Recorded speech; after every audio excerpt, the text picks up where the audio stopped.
پہلے تو میں نے مسلمانوں کے اخلاق سنے تھے، اب تو میں نے دیکھ بھی لیے،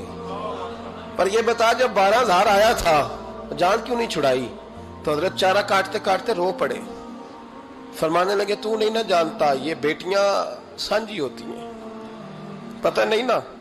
میرے رسول پاک نے تو حاتم تائی کی بیٹی کے سر پہ کپڑا رکھ کے کہا تھا بیٹیاں برابر ہوتی ہیں، تو یہ نہیں پتا جب اس کی 6 بیٹیوں کی شادی ہوئی ہے میرے اندر روحانیت کتنی بڑی ہے۔ فرمایا پھر 12,000 آیا ہے تو 2-4 بچیاں پھر گئی ہیں، تجھے نہیں پتا میں اندر سے راضی کتنا ہوں، میں تیری نوکری کرتا رہوں گا، پتہ نہیں اللہ کتنی بیٹیوں کو بیاہ دے گا۔ اتنا رویا وہ عیسائی کے پیروں میں بیٹھ گیا، کہنے لگا بابا میں نے تیری مخالفت کی ہے پر تیرے قریب آ کے پتہ چلا ہے کہ تو بہت اونچے اخلاق کا مالک ہے، اور اگر تیرا یہ مقام ہے تو تجھے اخلاق سکھانے والے محمد عربی کی شان کتنی ہوگی۔ ظالم کی بولیے جاتے نہیں لوگ جھوٹے گواہ بن کے، وکیل صاحب کو نہیں پتا ہوتا کہ یہ بندہ مجرم ہے جو میرے پاس آیا، کیا مجرموں کے وکیل نہیں ہوتے؟ بولے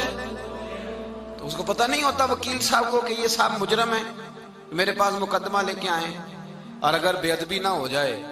تو میرا خیال ہے قاضی عدالت کو بھی پتا ہوتا ہے کہ مجرم کون ہے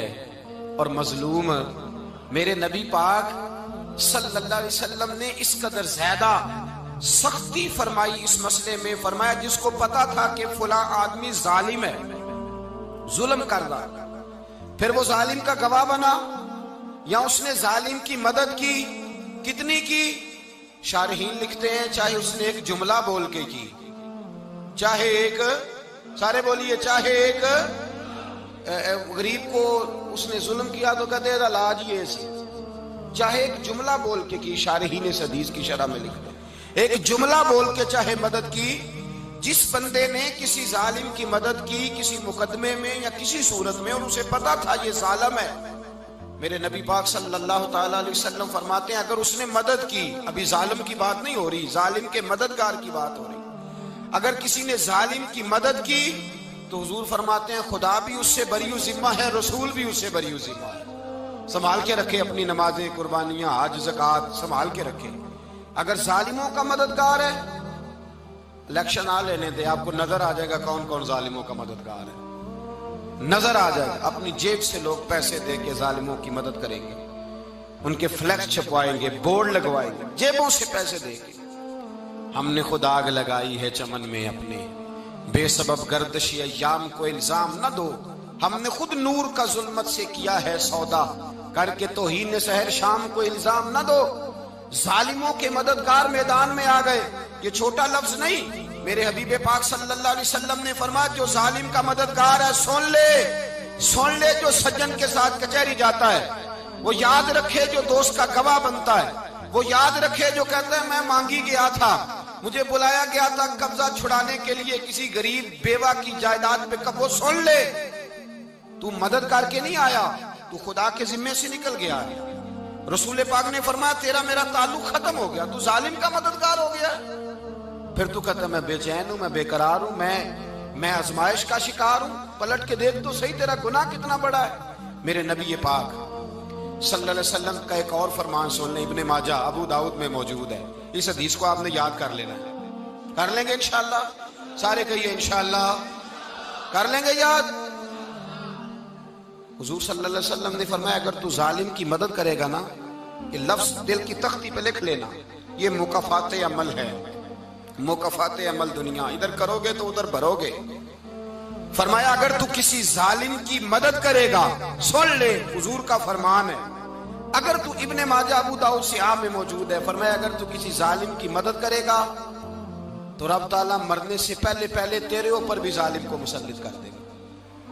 تیرے اوپر بھی ایک دفعہ ظلم ضرور ہوگا اگر تو ظالم کی، وہ کسی صورت میں بھی ہو سکتا ہے، کسی صورت میں بھی تیرا بیٹا ہی اٹھ کے ظلم کر دے گا، تو الجھ جائے گا، کسی نہ کسی جگہ تیرے لیے تباہی کا سامان ہوگا، تیرے اوپر ظلم ہوگا، اس لیے کہ تو ظالموں کا مددگار ہے۔ چاہیے یہ تھا کہ تو مظلوم کی مدد کرتا، انسانی ایمانی یقین کا فریضہ سر انجام دیتا، تو ظالموں کا مددگار ہو گیا۔ ٹٹول کے دیکھ لیں، رزلٹ نکال کے دیکھ لیں، ہمارے زمانے میں ظالموں کے مددگار زیادہ ہیں، اتنی لمبی زبانیں نکال کے ظالموں کی مدد کرتے ہیں، بڑے بڑے کالم نویس اللہ نے انہیں قدرت دی لکھنے کی، تو اپنا قلم ظالموں کی مدد میں خرچ کرتے ہیں۔ وہ لوگ جن کو اللہ تبارک و تعالیٰ نے قدرت دی، ہمت دی، طاقت دی، کچھ لوگ ان کے حلقہ احباب میں، وہ اپنے لوگوں کو استعمال کر کے ظالموں کی مدد کرتے ہیں، ظالموں کی مدد کرتے ہیں۔ میرے نبی کریم سید عالم نور مجسم صلی اللہ علیہ وسلم نے فرمایا، اگر تو نے ظالم کی مدد کی تو جب تک تو توبہ نہیں کرے گا رب تجھ سے ناراض ہی رہے گا۔ اللہ تجھ سے، او بھائی جس سے رب بھی ناراض ہو گیا، نہ کھانا نہ پینا نہ سونا نہ جاگنا نہ نیند، پھر تیری ہر چیز تیرے لیے آزمائش ہو جائے گی، پھر تیرا سایہ بھی تیرے لیے خوف کا سامان بنے گا، پھر زندگی جیتی جاگتی لاش بن جائے گی، تو اپنے کندھوں پر اپنی میت اٹھائے پھرے گا جب تو ظالم کا مددگار ہوگا۔ اور نبی پاک صلی اللہ علیہ وسلم نے فرمایا ظالموں کا مددگار بھی ظالم ہوتا ہے، ظالموں کا مددگار بھی، سارے بولے ظالموں کا مددگار بھی نہیں، کو نہیں، آپ سارے نہیں بولے، ایک دفعہ بولے ظالموں کا مددگار بھی، پکی بات ہے، ظالموں کا مددگار بھی۔ اللہ اکبر، جس کا یارانہ ہو، جس کا دوستانہ ہو، جو کہے میں نے نا اس کو اوکھے ویلے کے لیے ظالم کو یاد رکھا ہوا ہے۔ کبھی مشکل میں رکھے نہیں ہوئے لوگوں نے ظالم دوست، کہتے میں نے رکھے ہوئے ہیں، بلکہ ہمارے دیہات میں تو کہتے ہیں میں نے بازو بنائے ہوئے ہیں۔ کس کو بازو بنا لیا؟ ظالم بھی کبھی بازو ہوتا ہے، جو ظلم کی تلوار لیے میدان میں کھڑا ہے۔ قارون، حامان، فرعون، نمرود کا حال نہیں لوگوں نے دیکھا؟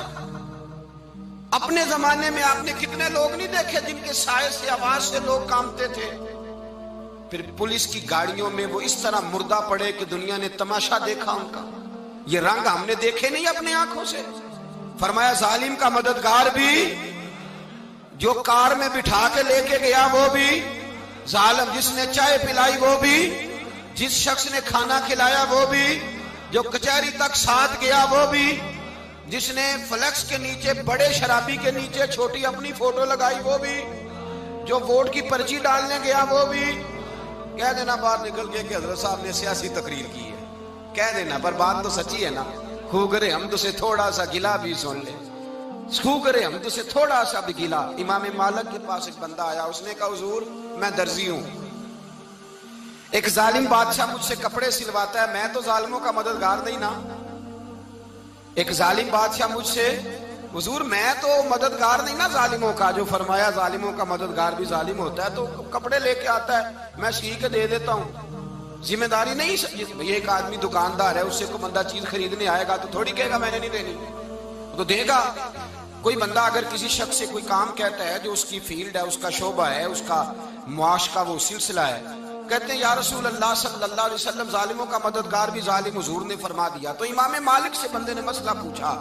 دل کی تختی پہ لکھنے والی باتیں ہیں، کہا حضور میں درزی ہوں، ظالم کپڑے سلواتے ہیں، میں تو مددگار نہیں نا۔ امام صاحب کہنے لگے نہیں، مددگار تو وہ ہوگا جو تجھے سوئی دھاگا فراہم کرے گا، تو پورے کپڑے سی کے دیتا ہے، تو خود بہت بڑا ظالم ہے، تو پورے سوٹ سی کے دیتا ہے، تو بہت بڑا ظالم خود ہے۔ مددگار تو وہ ہوگا جو تجھے دھاگا دے گا، جو تجھے بٹن دے گا، جو تجھے نلکی دے گا۔ جو ظالم سے اتنی نفرت ظلم کر کے بندہ آئے، یہاں تو ہمارے زمانے میں ہیرو بن جاتے ہیں لوگ، ظالم ہیرو ہے، لوگ اس سے ڈرتے پھرتے ہیں، گھومتے پھرتے ہیں، اور بہت سارے کم مزاج لوگ اس کے پیچھے ہاتھ باندھ کے پھرتے ہیں۔ ظالموں کی مدد کرنا، ظالموں کے ساتھ رہنا، یہ ظلم ہے، ظلم، یہ زیادتی ہے۔ میرے نبی پاک صلی اللہ تعالی علیہ وآلہ وسلم نے ارشاد فرمایا، یاد رکھو رب فرماتا ہے میں مظلوم کی مدد ضرور کروں گا، چاہے جلدی کروں چاہے دیر سے کروں، میں مظلوم کی مدد۔ اور حضور صلی اللہ علیہ وسلم نے فرمایا ہے، حضرت معاذ بن جبل کہتے ہیں حضور نے مجھے یمن کا گورنر بنایا، جب میں جانے لگا نا تو حضور نے بڑی نصیحتیں کی، بخاری میں موجود ہے، فرماتے ہیں جب میں پلٹنے لگا تو میرے رسول نے فرمایا معاذ ایک منٹ ٹھہر جا، ایک بات میری یاد رکھنا، اس کو نہ بھولنا۔ کہا حضور کیا؟ فرمایا دیکھنا کسی پہ ظلم نہ کر بیٹھنا، کہیں تجھ سے زیادتی نہ ہو جائے۔ محبوبہ پھر حضور نے فرمایا سن میرے معاذ، میں تجھے گورنر بنا رہا ہوں، زیادتی نہ کر بیٹھنا۔ یا رسول اللہ صلی اللہ علیہ وسلم کیا ہوتا ہے؟ تو میرے کریم نے فرمایا جب مظلوم دعا کے لیے ہاتھ اٹھاتا ہے تو عرش کا مالک کہتا ہے فرشتوں پیچھے ہٹ جاؤ، عرش کا مالک کہتا ہے فرشتوں پیچھے ہٹ جاؤ۔